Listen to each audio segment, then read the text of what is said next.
Hi folks, welcome back to my channel. It's a very short video this week. At the moment I'm just working on my twist gauge. So I'm just machining some material here as part of my twist gauge build. You can see the other material as well on display. So for viewers who are new to this channel, the twist gauge build is for me to inspect concavity and convexity of my two large lapping plates. If you go and watch one of my older videos called Part 6, Two lapping plates, lapping the lapping plates. There I left off where I started lapping my two large lapping plates, but I need to build a twist gauge instrument in order to inspect concavity and convexity of those plates. And so this is what the twist gauge build is all about. And I'll be continuing with this project going forward. Meanwhile, I had another little instrument which I needed to repair, and it's quite unique. I'll just show you what it is. So yes, this is a 1 micro-inch per division micrometer.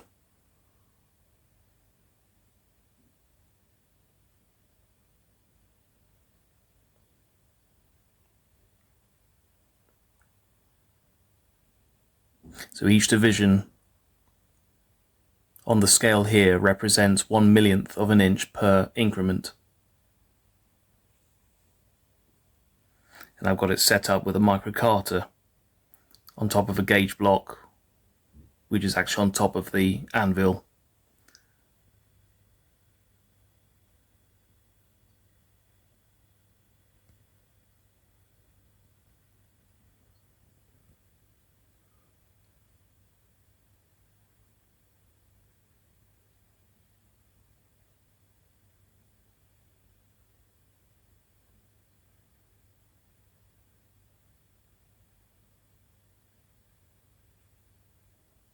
And of course I'm using a 100 nanometer per division microcarter. It's nowhere near as magnified as the micrometer, but 4 micro inches makes up 100 nanometers. So it's 25 nanometers per division on the micrometer scale. Rounded off, of course.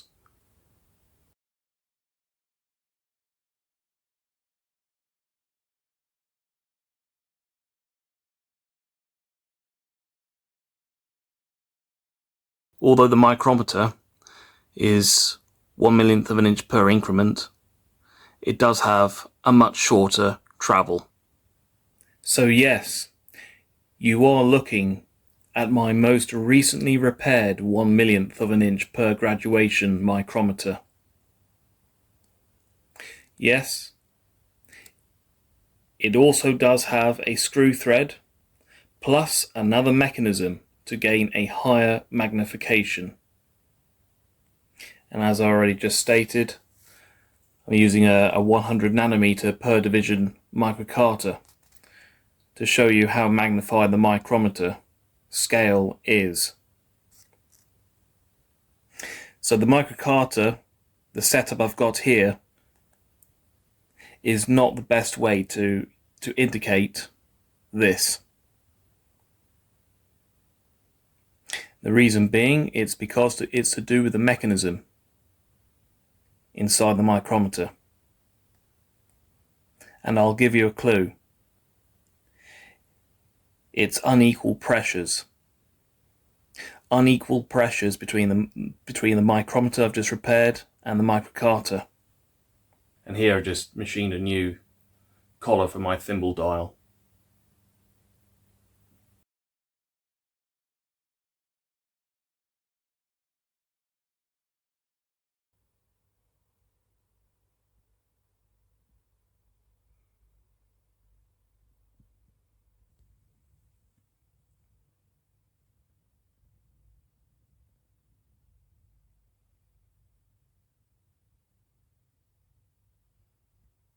Yes, I am aware of the stain on the platen.